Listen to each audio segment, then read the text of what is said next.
very negative word that is perceived is called boundaries in relationships.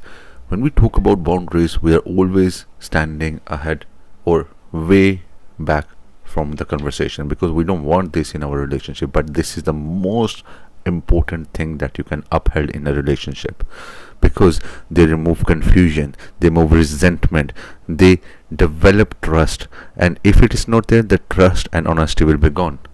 So, to uphold trust and honesty, you have to have boundaries in a relationship. But to understand what is boundary and what boundaries can do for you, that is the main purpose of this conversation. Then you will be positive about boundaries. In fact, let's dive into it. Please subscribe and let's comment.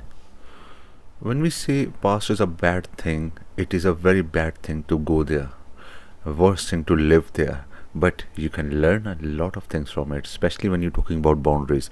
When you're talking about boundaries, you have to know your limits. So your own limits, your own triggers. So when you are going through the events of your past, you don't have to go through them, just you have to analyze them. You have to be critically analyzing them and realizing your triggers. What are your triggers? What are your boundaries? Then you start discussing those triggers and implementing in your relationship. Only then you will be moving forward. Otherwise you are just changing persons. You are not going ahead in your relationship. To make your relationship better, you have to understand that you will be going through all the triggers. You will have to analyze what is the weak point you are having about yourself. What are the things that will make you feel bad, and what are the things that were triggering other person because of you. So you have to critically analyze them, then place those boundaries in your current relationship. Only then you will be having a healthy conversation with your partner, and they will be also respecting that you are discussing and giving them the value to discuss about you, about your triggers, and implement and respecting them. So they will be respecting your triggers, your boundaries. It's not about you are doing something to you. You are giving a favor to you, in fact.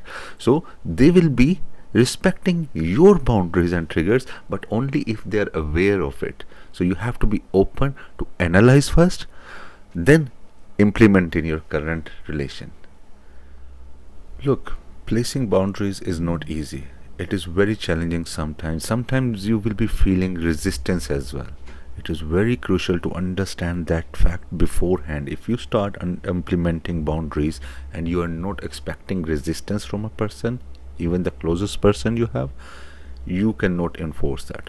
You have to be in the mindset that you are gonna feel resistance. And if you are talking about the boundaries just with your partner, that is the place in fact you are feeling more resistance. Why? Because they are getting a image mostly that you are gonna have an unconditional love relationship, because there is nothing as unconditional. Even in the most fair relation, there are conditions, because you are also reciprocating their love side.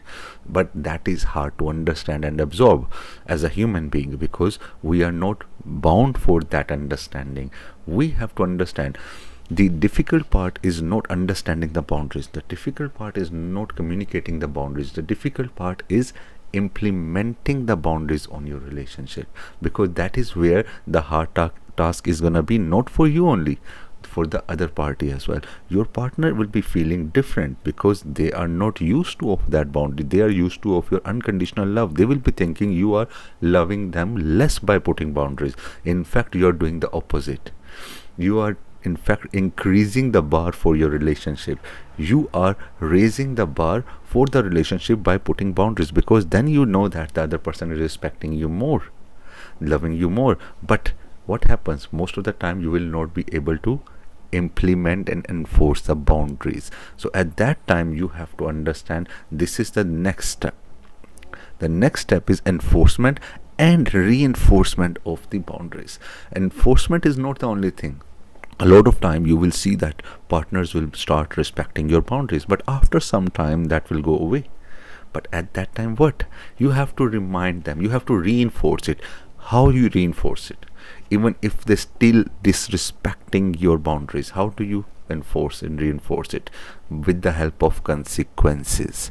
Consequences has to be designed mutually, not randomly. You don't disrespect your partner by showing unwritten consequences, unshown consequences, undiscussed consequences. You have to give them the respect of discussing the consequences, that this relationship will be limited, relationship will be having these flaws, you will lose these parts of relationship. So we have to understand and respect that, because if they are respecting my boundaries, I have to again reciprocate that as well. I have to reciprocate their boundaries to hold them accountable, and myself also. It's not one way, it's a road two way.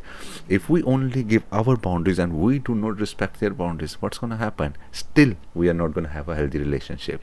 So hopefully you have understood a lot about boundaries, because these are not negative things, these are the most positive things that you can build around and inside the relationship. So please help yourself, your partner, understanding boundaries, respecting, implementing, and seeing the value of it. Please subscribe and comment for the next lesson. Thank you very much.